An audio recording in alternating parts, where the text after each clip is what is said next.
अटल बिहारी वाजपेयी जी जो देश के प्रधानमंत्री थे, उनकी आज 100वीं जयंती मनाई जा रही है।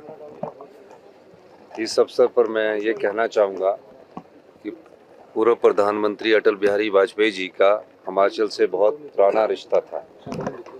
वो हिमाचल के मनाली में प्रीणी में आते थे और अक्सर हिमाचल के प्रति और प्रकृति के प्रति उनका एक अपना मोह था।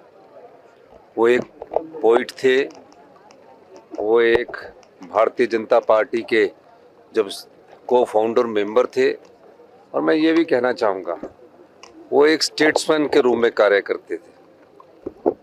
भारतीय जनता पार्टी के 2 MP जीत कर आए, लेकिन अटल बिहारी वाजपेयी जी ने भारतीय जनता पार्टी की और RSS की विचारधारा को मजबूत भी किया।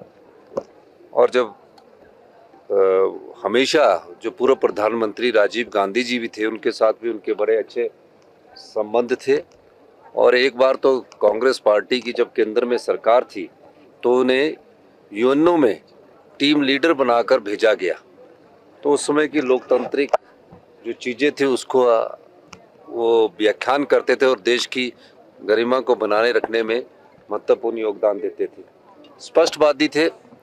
पहले दिन जब उनकी 13 दिन की सरकार बनी, फिर 13 महीने की सरकार बनी, फिर पूरे टर्म की उनकी सरकार बनी, तो बिल्कुल स्पष्टता से अपनी बात करते थे। उन्होंने जो देश के लिए किया है उसको हमारा हिंदुस्तान हमेशा याद रखेगा। धन्यवाद।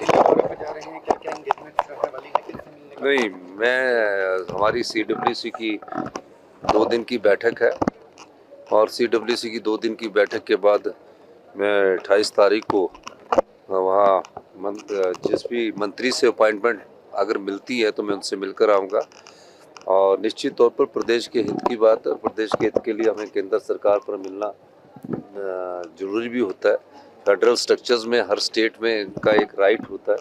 तो इस दृष्टि से हम आने वाले समय में जनवरी के महीने में हमारी काफ़ी व्यस्तता रहेगी और इस मामले में क्योंकि बजट है और बजट से संबंधित हम सब चीज़ों को सरकार के उठाएंगे, क्योंकि हमारा जो GST कंपनसेशन है जो है, क्योंकि हम प्रोड्यूसर स्टेट है, हम कंज्यूमर स्टेट नहीं है। GST लगता है, जैसे कि जो शिमला में कोई चीज़ खरीदेगा तो उसमें GST लगेगा। अब हम बद्दी को फार्मा हब तो कहते हैं, लेकिन उससे GST हमको कम आता है, तो GST कंपनसेशन हमारा बंद हुआ है।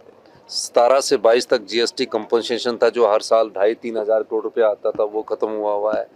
दूसरा RDG कम हुई है और सारे रिसोर्स कम किए। हमारी OPS देने के कारण हमारी लोन की लिमिट को भी कम कर दिया गया है। तो इन सब स्थितियों से मैं आने वाले समय में केंद्रीय नेताओं से मुलाकात करके इस बात को उठाऊंगा भी, और ये मैं सोचूंगा कि हमें कैसे प्रदेश की जो हमने दिशा तय की है। मुझे खुशी है कि हमारे प्रदेश की दिशा तय करने में हमारे सभी विधायक, मंत्रिमंडल और जो हमने बजट में कहा उस दिशा में हम आगे बढ़ रहे हैं, और जो गति पकड़नी थी वो बहुत तेज़ी से गति पकड़ी है और हमारे खजाने में पैसा आना शुरू हुआ है। ये बहुत अच्छी बात है। यही मैं कहना चाहता हूँ। बहुत बहुत धन्यवाद।